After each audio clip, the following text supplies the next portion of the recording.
And welcome to another fantastic episode of Beyond the Steps. I am Bree Zabrowski, co-founder and CEO of Apollo Performance Wear, here with my fabulous friend and co-host, Melissa McDaniel Grisham. And this is Beyond the Steps. This is a show that we talk about everything from gender equity to nutrition to psychology, racism, sex abuse and prevention, dance medicine and science, and more.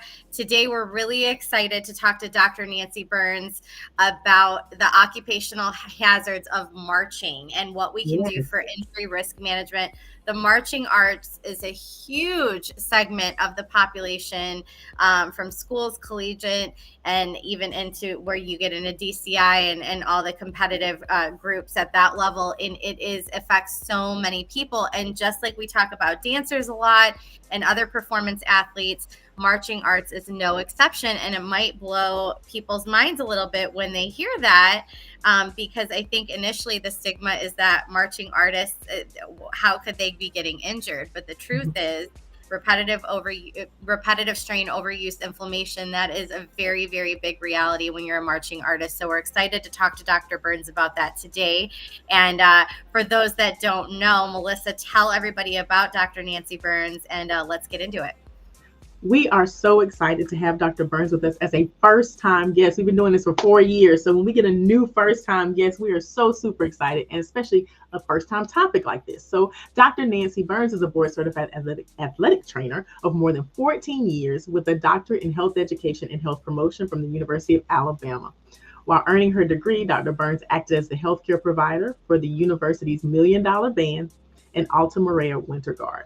She also assisted with medical coverage for the 2021 and 2023 Macy's Great American Marching Band, and now serves as a marching health clinician working with high schools and colleges and drum corps across the country, notably the Cadets and Blue Knights Drum Corps. Thank you, Dr. Burns, for being with us today and coming to Beyond the Steps for the very first time. Of course. So I know that, I marched, and that's very loose. Did you? In high school, because, and this is a great short story. We were the dance team in high school, and they didn't have enough people to do flag line. There it is. Yeah. The band director was like, "Hey," they called us letter girls back then, because back in the day you used to have a letter as the dance team. Oh my gosh! Go out there. You're gonna be our flag line this year. We were like, what? Yeah, what is flag? They made us go through flag training that summer. We were a mess. We had no idea what we were doing. So that's why I say I marched very loosely, because you're right. I was just like, we don't know what we're doing. They just sent us out here. But I know that I had no idea that this level of injury prevention management was necessary for marching artists. So what do you think the biggest misconception is when it comes to marching artists and injury risk management? Sure. Well, I have two, and one is slightly controversial. Okay. The first is music is for everyone, marching is not. Which kind of leads into the next misconception that needs to be addressed, is that marching band performers need to be treated as athletes, as your traditional mainstream athletes. That what they do on a field is very physical. It is very taxing on the body. And so your marching band performers in the past, or what is like the old school kind of training for them, is to actually march to get in shape instead of getting in shape first to march. And so my current work with Marching Health is really trying to flip that script, and to get our marching performers physically ready for the physicality of the art. Mm-hmm.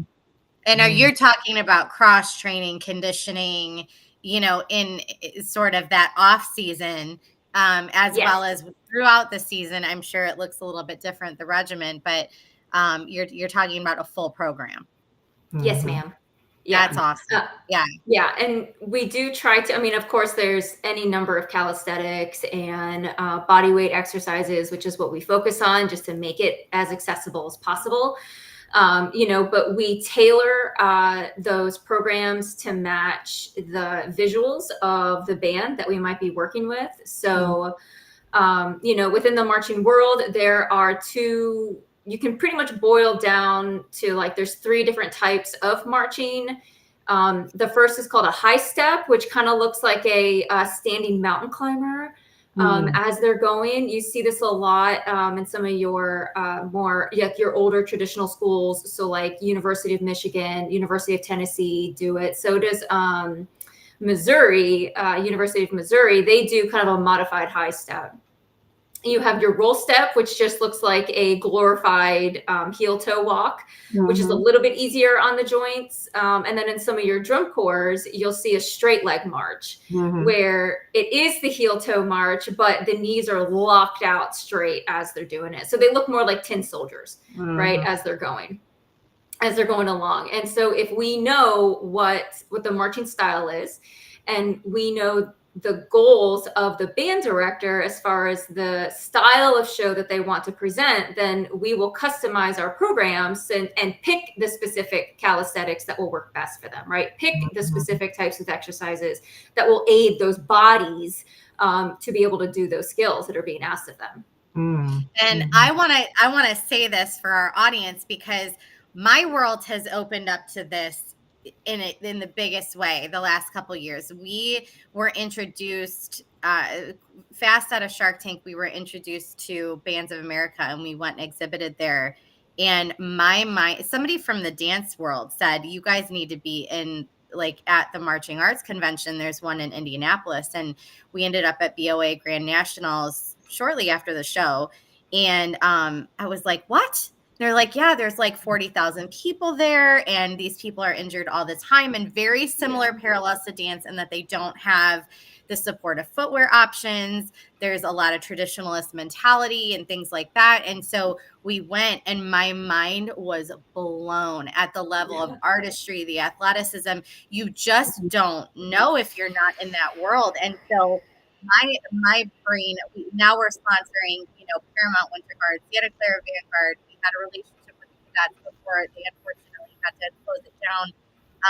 And Marching Health is our partner. Like, we've really gotten into this space, and it is unbelievable to me the similarity, the overuse that they're seeing, and the struggle to keep them through an entire season. So really excited to connect with you today, Dr. Burns. And I want to jump right into the first segment. So, we talked about it. Oh, and the other thing is these shows change every season. And so, just because they're doing one type of march or one type of program one year, it could totally change. And the needs and the way you approach that, correct me if I'm wrong, can change, right? No, thank you for bringing that up. That's yes. The answer is yes.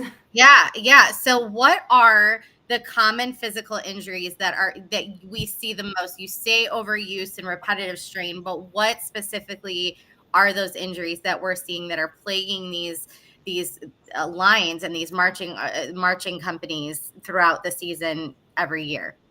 Sure. So we see a lot of lower extremity injuries. So when we say lower extremity, right, we mean everything from the hip down, which makes sense. They're on their feet. They're doing all of these different types of marching styles, these different types of visuals. Ankle and knee do tend to be the most complaints, the most discomforts, right, tend to be within those 2 joints.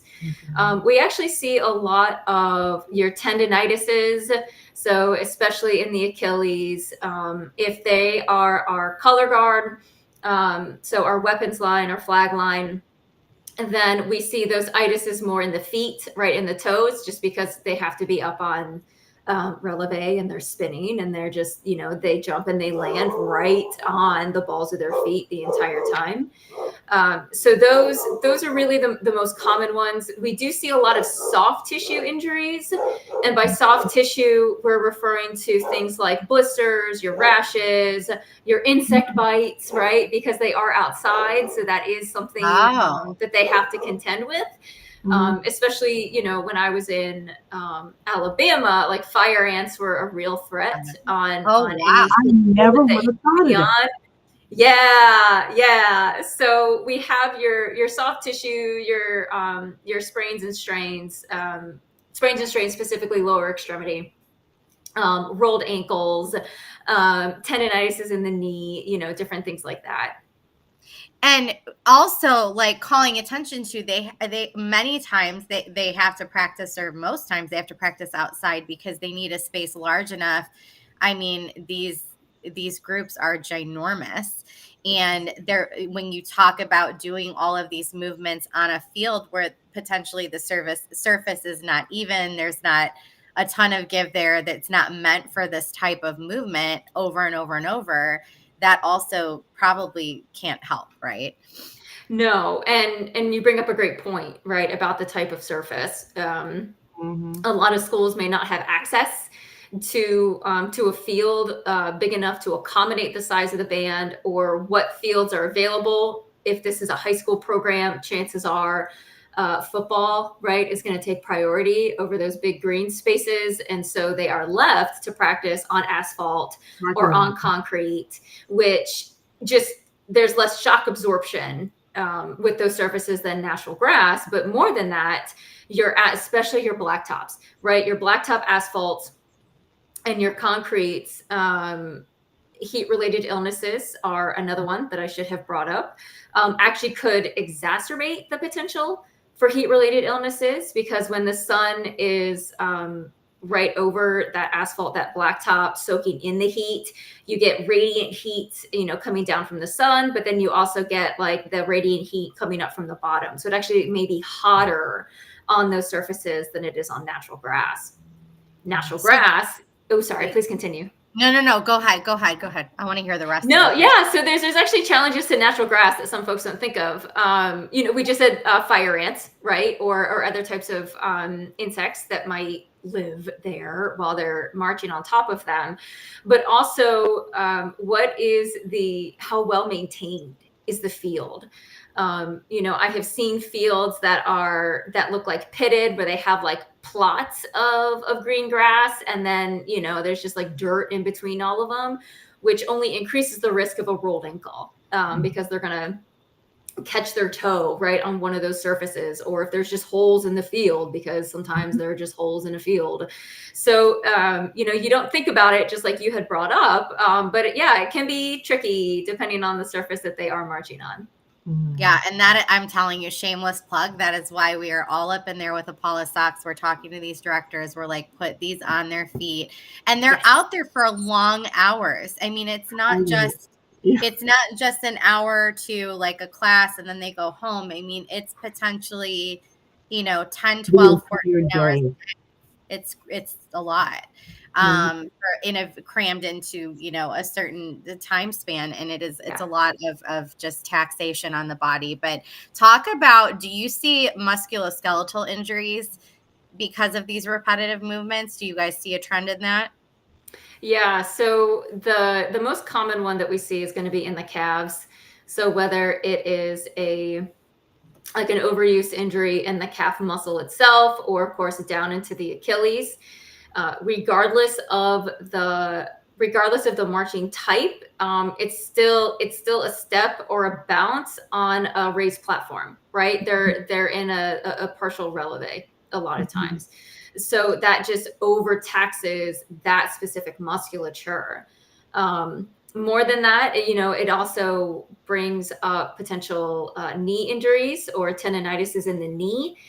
Because if you have somebody that is just bless their hearts, right, just aren't born with very good alignment in their feet, then some of that force, right, those ground reaction forces may then translate up into the knee.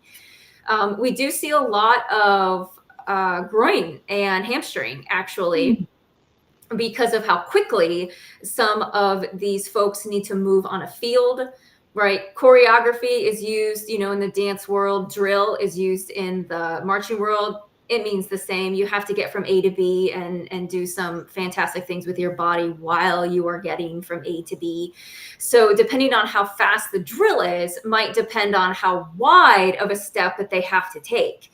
So if you're backwards marching, for example, that actually, there's a lot of load on the excuse me, on the hamstring, you know, because you need that muscle to help like pull you backwards. So just like you said, with the length of practice times, if you're out on a field for 90 minutes, 2 hours, 3 hours, or it's like a joke, not a joke, you know, but with the colleges that I've worked with, you know, the football players will say that the band practices more than they do. So then they might have a 2-3 hour practice, but they're doing 2-3 hour practices a day. Drum corps, right, which is when they're in their spring training, essentially their preseason, yeah, they're out there for cumulatively, right, 9 or 10 hours a day or more in some cases. So it is repetitive stress. It's that over and over and over again. You know, a lot of those issues are going to come, especially those more acute issues where we do see those strains, are going to come like at the end of practice, just because their bodies are tired. And so they're just, instead of maintaining their posture and thinking about their technique, they're just kind of just throwing their bodies into the motion. And that's where those types of injuries can crop up. So it's a whole concert, right, of issues. Wow. Cool. There's so many factors. Yeah, it's a lot. There's so many factors that go into it. Right. Yeah. Mind blown. And I you know, totally, here I go on my tangent. Dr. Burns' first tangent with BTS. Here we go. But I was kind of thrown into understanding the whole breadth of the marching world. My husband, you're down in Florida, so you probably know he was a member of the Marching 100 at Florida A&M University. Oh wow, yeah. So I mean, when you combine like full out dance choreography with drill choreography, I mean, we're talking splits, turns, jumps, like so athletic. Yeah. So athletic. Like I can only imagine you're getting dance injuries, you're getting marching injuries, yeah. I mean, and things like that. Do you find in dealing with and that type of choreography and that type of work is really common in the HBCU, for those historically Black colleges and universities type band program? It's a entertainment extravaganza that includes it truly is a whole different thing. Do you find that their injuries are different, or that there's a different level of training that has to go into that? Yeah, no, so you bring up I mean just a lovely point about HBCUs and you know, and how their style is closer to the entertainment extravaganza, right? Like you said, it is more dance based. You can think of it more like modern dance, right? Where it's body flow, it's body movement, right? It's not necessarily these strict and rigid steps, right? That ballet is. I'm going to be honest with you, when looking into the research, because I am an educator at the same time, there actually haven't been any studies, or at least none that I could find, that just studied HBCU marching bands. You know, marching band and the research tends to get your traditional, right, your college is found in there, but also your military marches as well, because a lot of what they do is march. Granted, they're not playing instruments, but they're still holding body weight while moving. So the research is there for those guys too, but it's just not there. But visually, I think all of us can appreciate that, yeah, what they experience, the physicality of their style is akin to the dance, to the art world. And so you are going to get more acute base injuries, right? When you have to start and stop as fast as they do, those decelerations is what can stress ligaments, especially in the knee, right? Especially in the ankle. But then they are jumping and dancing and doing everything at the same time. You know, and that's true for your traditional marchers, your traditional style. And if you want to know what it's like, or like what it feels like, it taxes the body more to do breath work and to move at the exact same time. So try this at home, right? Sing the Star Spangled Banner while doing jumping jacks at the same time, and you'll just immediately feel just how quickly, how tired the body can get with trying to do both at the same time. Yeah, I know I couldn't do it. I can barely talk at the same time. I'm really not going to sing Yeah. and play an instrument. So what role, Dr. Burns, does footwear, improper footwear specifically, play in increasing risk during marching? So it decreases risk, right? Proper footwear Mhm. would decrease our risk. Your feet are your most important asset, right?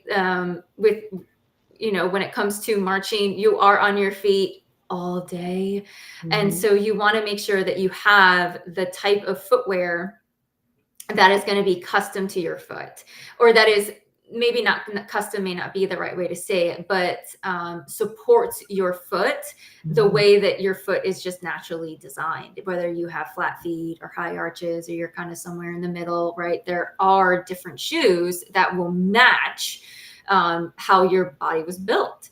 And if you're not wearing the best footwear, we have less support for our joints, and when you have less support, then that means your body has a harder time supporting itself, and then we see these overuse injuries come about. But if you have good footwear, then it means that those ground reaction forces, it's being distributed better and doesn't hit so hard, if you will, up the body, up the kinetic chain. And it's also important from a soft tissue perspective too. I'll never forget it. I had a college, marching band performer who every year she had her lucky band camp shoes, and Mhm. these were Converses, which Ah, the ruined which the it. design of the Converse, right, hasn't changed for 100 years, right? Like it is the exact same today as it was when it was first created. And that itty bitty insole, right, that a flat insole with the canvas exterior, right, does not support the ankle, does not support the foot. But these were her lucky band shoes. And so she wore them every band camp. And by the end of it, they were duct taped, pinned together. I mean, honestly, on the hair of her chinny chin chin. And so she had shin splints, right? Mhm. Which is an injury that I should have brought up earlier. She suffered from shin splints. And I can't tell you how many times we had the conversation about having the proper footwear to match the activity. Mhm. Uh, because it was her lucky feet, if her lucky footwear. So it is important, and you don't have to be a healthcare provider to promote that, right? Any of our band directors or our music educators who are listening to this, right, that is one of the easiest ways that you can help your kids take care of themselves, is to take care of their feet first. I Mhm. love it. And I'm going to cap on that too, that like this is, Melissa, to put it into context, is very similar to the issues that we're facing in the dance world. Like you have that mentality of my lucky dance shoe or my lucky marching shoes. And I've going to spend money on the costume, but maybe the shoes and the socks, like we're talking to a lot of people that aren't even thinking about, have not, previous to having the conversation with us at Apollo, have not even thought about the socks. And you're like, Right. well, the shoe can only do so much, but you have to look at that toolbox. So for all the marching artists out there and all the coaches and all the directors that are making decisions for your programs, you really have to equip your artistic athletes with a full toolbox. That means good shoes, Apollo socks. That means Yep. the right Yes. conditioning programs, the right warm up, the right recovery tools. We're having those same conversations that we had in dance now with these marching bands, where we're like, what are you doing for them in recovery? Do they know to wear their Apollo socks when they get off the field for practice, so that their Mhm. bodies recover faster and they can get back out there? But the socks, the shoes, the warm up, the conditioning, it all kind of works together. And they really, like, it has to come from the top down, because otherwise these kids are going to do what they've always done, and they don't Wear know their any lucky different. band shoes. Yeah, and they're going to wear their lucky band shoes that are doing absolutely nothing for them. And Yeah. one step further than that, kids are, the younger kids they don't understand the long-term impact of what they're doing yet, because they're not in their 40s and they're not feeling the pain that from all the years of overuse, right? So Yeah. it's really up to the people that are making the decisions for them and that are costuming and setting the rules for the Corps, that they have to set the guidelines on what's expected for these athletes and these artists to take care of their bodies. Mm-hmm. Absolutely. If you are just now joining us, this is Beyond the Steps. I am Melissa McDaniel Grisham here with my amazing co-host, Bree Zabrowski, and we are talking to Dr. Nancy Burns about what are the occupational hazards of marching and how we can practice injury risk management. It is not too late to watch the rest of the show. We have a lot of great show left. It's also not too late to ask someone to join, to share, to tag, to comment. Let us know what you think. We definitely want to hear what you think, what you want to know about, any questions that you have, and here's some more information from Dr. Burns. So our next question that I have is, how do marching activities potentially lead to overuse injuries, and what are some preventative measures? So I know that you're talking about like doing like these repetitive motions over and over and over and over again. You know, an overuse injury people don't expect. They're like, why is my foot hurting? I didn't do anything, but you know, I didn't. That's a great point. Whenever you get an injury, people are like, well, what did you do? Well, I don't know. I was walking. like, like when you get old, that's what you say. It's like, what happened to you? I don't know. I went to sleep. Like, Right. you don't really know what happened. But how do you prevent that when you don't? Yeah, like what, you can't really stop that from happening. Like that's Right. what they do. So what do you have? Like, and that is where preparation is so important. That's where footwear and sockwear is so important.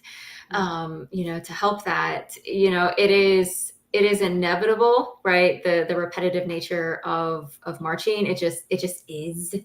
And the challenge with those repetitive strain injuries is that they are considered chronic conditions, which are a lot tougher to diagnose than your acute injuries, because with your acute injuries, you can state, I tripped and fell. My foot went this way, my knee went that way, and I heard a pop. You're chronic, you don't realize there's a problem until it gets to that critical point where you start to feel it. Or with our marchers and with our color guard, our weapons line, one of the things that they will say is that they don't feel like they can play at a level that they are accustomed to. Right. One day it was this high intensity, full out effort. And then the next day they felt like their body could only provide 80%. And that is when we know, right, that an issue is in play. So prevention, exercising ahead of time is going to be really important. Preparing the body for that physical activity is going to be really important. But more than that, using the right exercises and the right calisthenics that matches the environment. So in the exercise science world and the weightlifting world, there's two different ways to build muscle. The first is with concentric contractions. This is what everybody thinks about when they see somebody doing a bicep curl, right? Where the weight is down by their arm and then they bring it up to their shoulder and they go back down. The muscle is shortening, right? That's where you get that like Popeye looking kind of thing in the middle of the arm. And the other way is eccentrically loading the muscle, where you are trying to stress it out while the muscle is getting longer. So if you think about somebody who is doing calf raises, right? Instead of doing calf raises on a 1-to-1 ratio, right? 1 count up, 1 count down, 1 count up, 1 count down. We would recommend, what Marching Health and some of our programs implement is loading those muscles eccentrically by emphasizing the down, right? 1 count up, 3 counts down, 1 count up, 3 counts down. And so that just trains the muscle differently. You still get the gains, right? You're still going to get the strength out of it. It just trains the muscle to act more like what it needs to do while they're walking backwards, right? While they're marching backwards, while they're slide stepping. So that is the best way that we have found to to recommend our recommendations and to train those who contract with us, who we help. So how important is cardio in all of that? And like, so right now, right? We're at the point in the season where everybody's kind of getting ready for spring training. They're doing tryouts, they're finishing tryouts. Maybe they're finalizing who's going to be in, the organization for the performing season, which starts over the summertime for most people. So like right now, what should these artistic athletes be doing to prep for the busy summer tour schedule? Sure. Short of what we had just talked about, right, is strength training. Yeah. Thank you for bringing up the cardio. Completely missed that part. Here's what is, if we can just add one more challenge, right, to what these marching artists have to do, is you have two types of cardio systems, right? You have your anaerobic system and your aerobic system. Your aerobic system is your kind of sustained cardio. So think of your marathon athletes, right? Your anaerobic is more of your power. So think of weightlifters, right? Olympic weightlifters, excuse me. Well, both of those systems are used while marching. And that is because the drill is going to flow from a higher speed to a lower speed. For one count of 16, they might be going 180 beats per minute. And then the next count at the crescendo of the song, they might be cruising right at 200. So in order to perform, in order to mimic the performance expectations, that is where the prep needs to come into. So not only do we encourage steady state, running around your band field. I understand nobody likes running, and if you are, oh my gosh, no. Bless your hearts. Right. But it's a cheap and easy way, right, to work on cardio, but then also work on sprinting, right, where you jog for a little bit and then you pick up the pace and you run a little bit faster. So we'll say jog for 20 seconds and then go at a faster pace for another 20 seconds. And you just do rounds of that, because it all comes back to mimicking, right? Training your body for what it's about to do is what is going to prevent injuries, mitigate the risk, right, of injuries. Yeah. So Dr.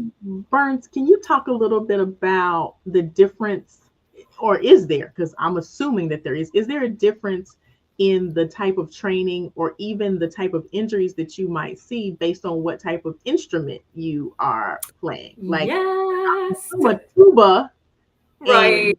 And, a snare, or is different than a piccolo. Like, I would assume that those are totally different types of things. Do you have to customize programs and even training programs based on what type of instrument you're playing? Yeah. So again, we'll match the need of our clients, and certainly what their members are experiencing, because it does depend on the show. If they're visuals, if they're for our color guard, our weapons line, right? If it's more heavier dance oriented, right, we'll match that. What we know, what we understand from the research is that there are instrument types that are more susceptible to injuries than others. Mm-hmm. If you are a clarinet player, you're actually the least susceptible, which makes a lot of sense because the instrument is right in front of you. You can kind of maintain an upright posture. And so you don't have to, your body doesn't have to counterbalance, right, the weight of a tenor drum, which might get up to 30 pounds.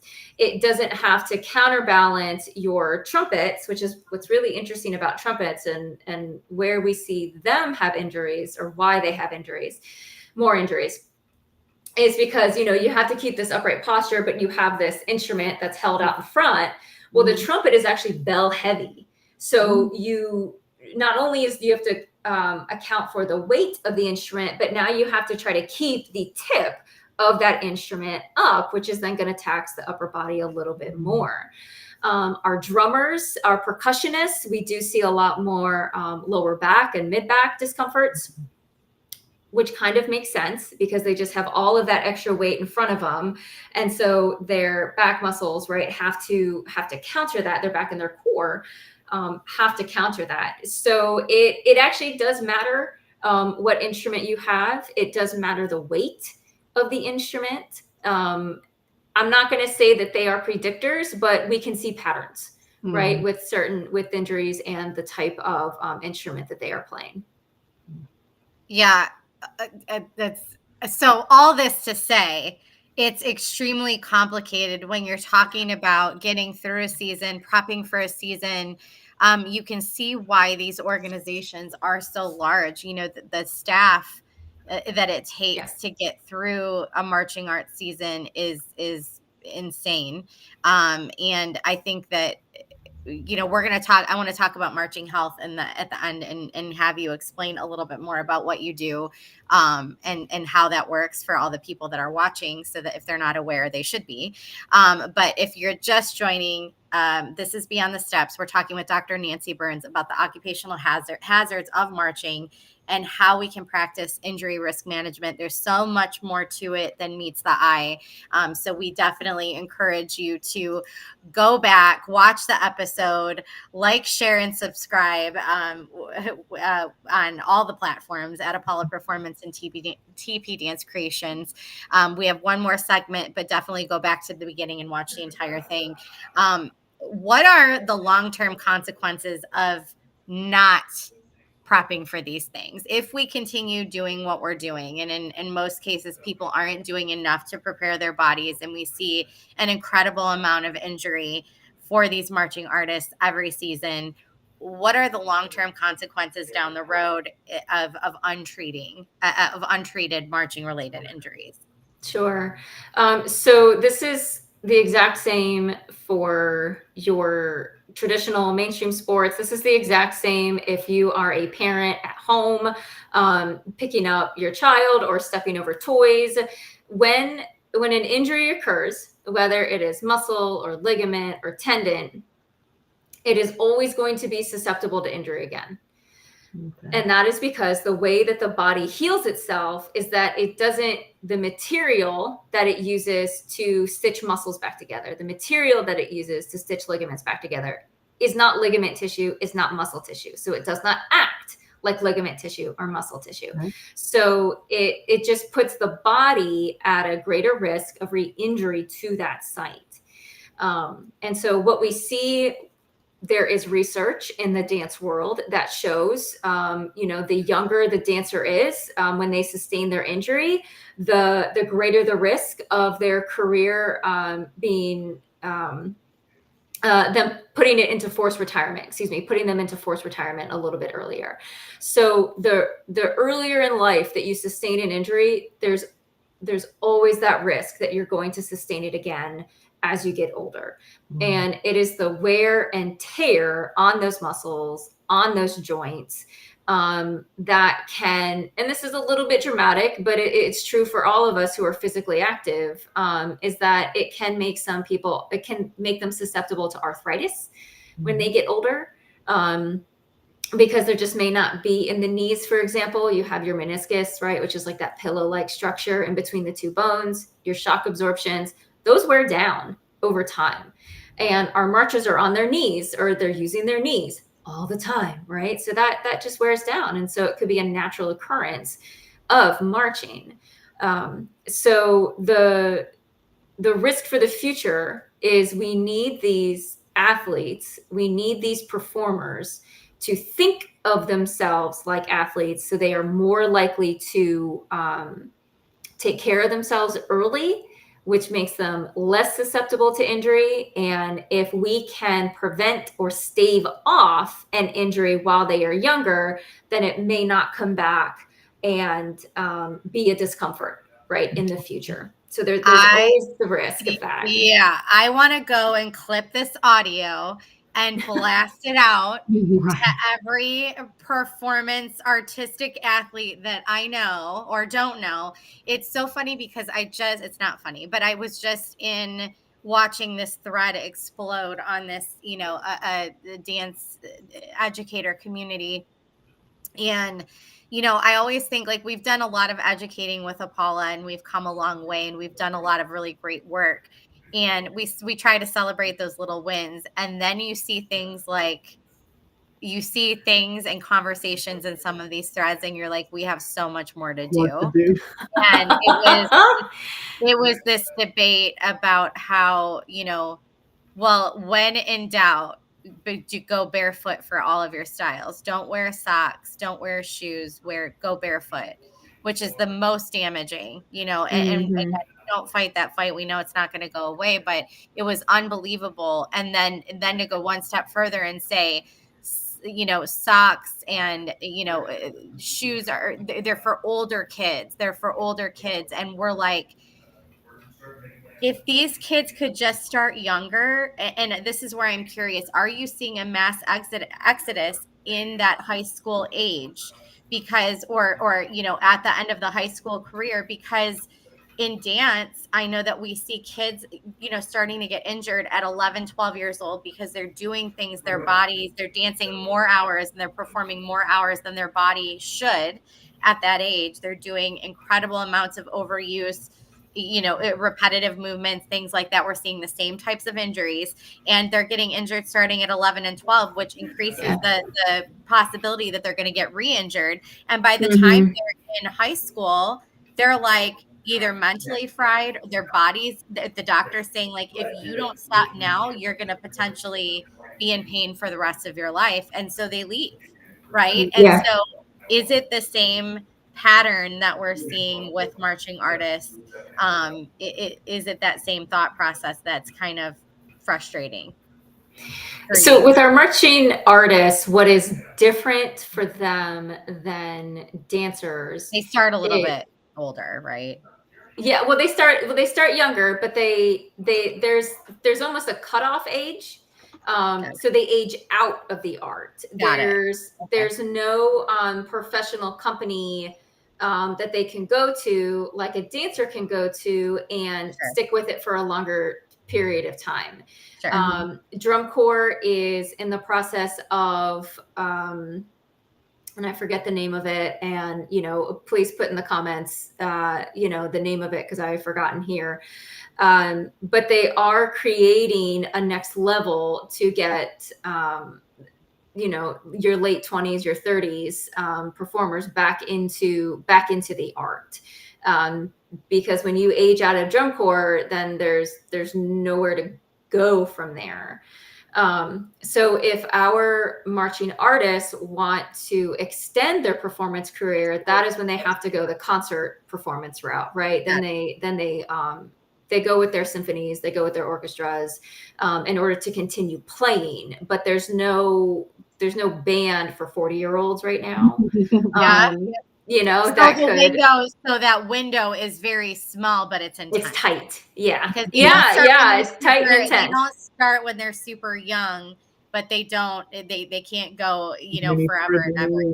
So it's a very intense window that they're just training and doing I don't want to say all the damage, but that's when they're experiencing they're exposed. They're exposed to opportunities for damage. Yes.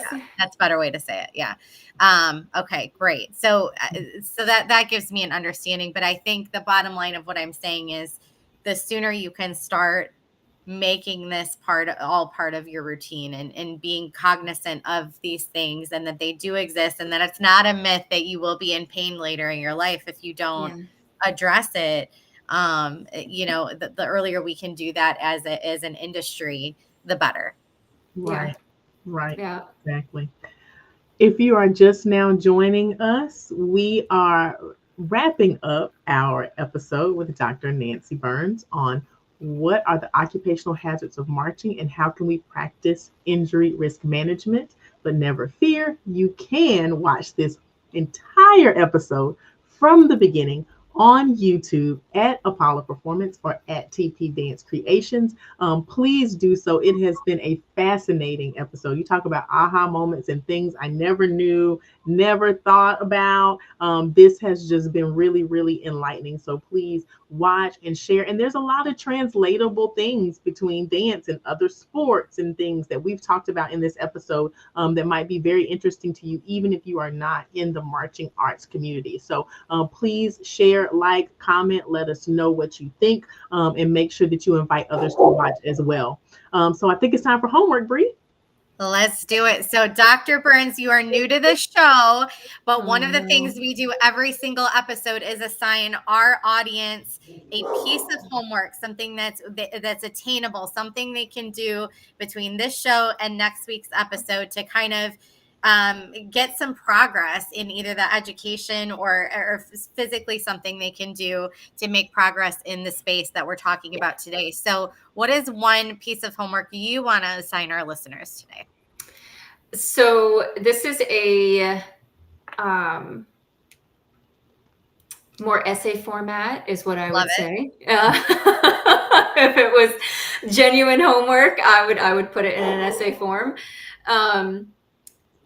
It is to think about how to remember everything from our conversation, over the last several minutes.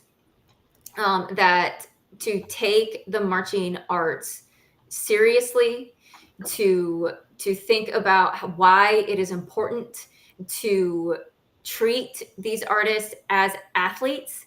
If we do that, then we start to see the holes in care.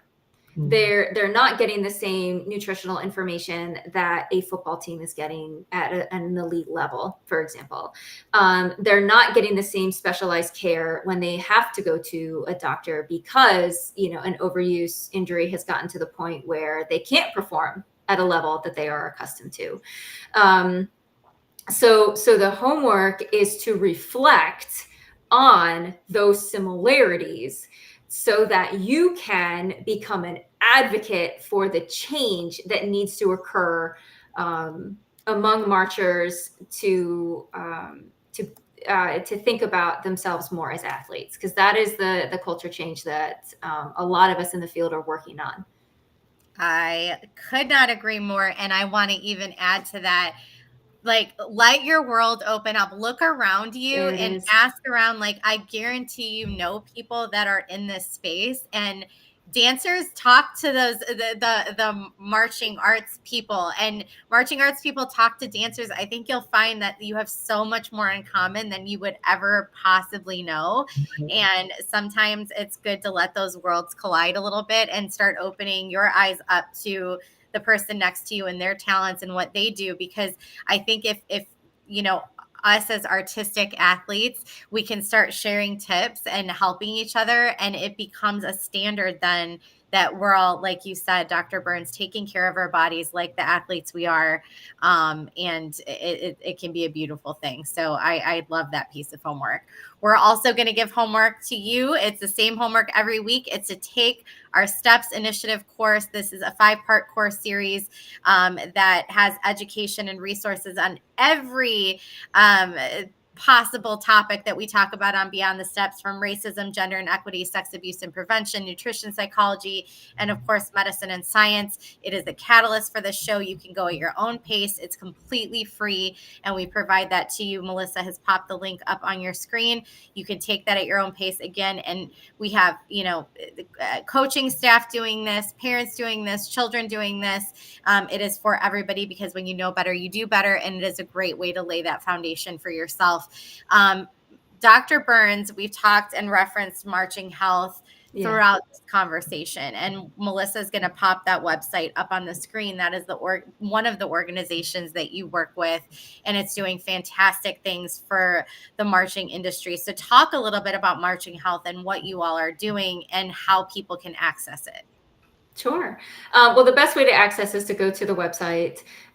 You can see literally everything that we do and that we offer, not just for high school and college marching bands, but also for your drum corps, your indoors ensembles.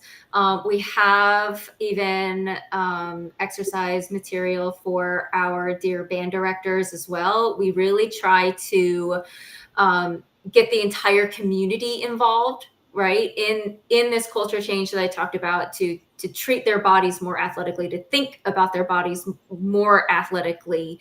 And so the whole mission of the business is to prepare those marching artists physically. Mm-hmm. And so we bring in folks like myself who are healthcare providers or who have worked in the marching world.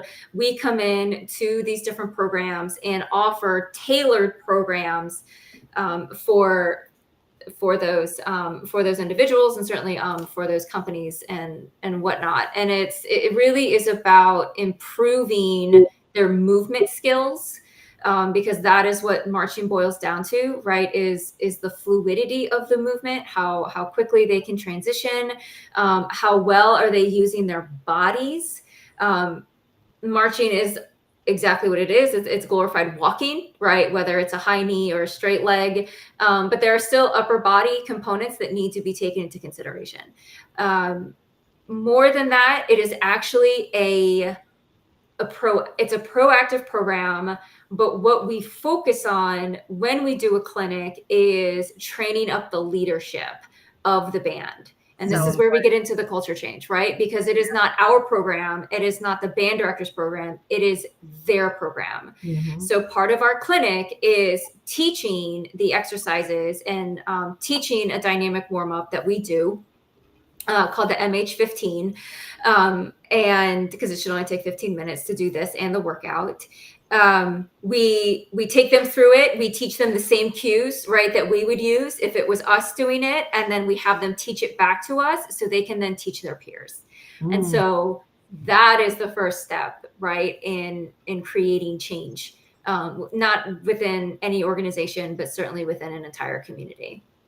Yeah, and I love what you guys do. Dr. Elliot Cleveland, I've had some conversations with him. He's the owner and founder of Marching Health, and you guys are doing great work. But what an amazing resource for these large organizations. They're so overwhelmed and there's so much to think about and do within a season, that having this team of experts who specialize in getting these artists and athletes ready to take the field for that specific program, that's so valuable. And again, when you talk about the benefits, like keeping feet on the field through a season, it makes it so that you're not having to replace people mid-season. You're not having to, deal with people out because of injuries. You're able to keep those feet on the field and maximize the season for the entire organization. It is absolutely worth it.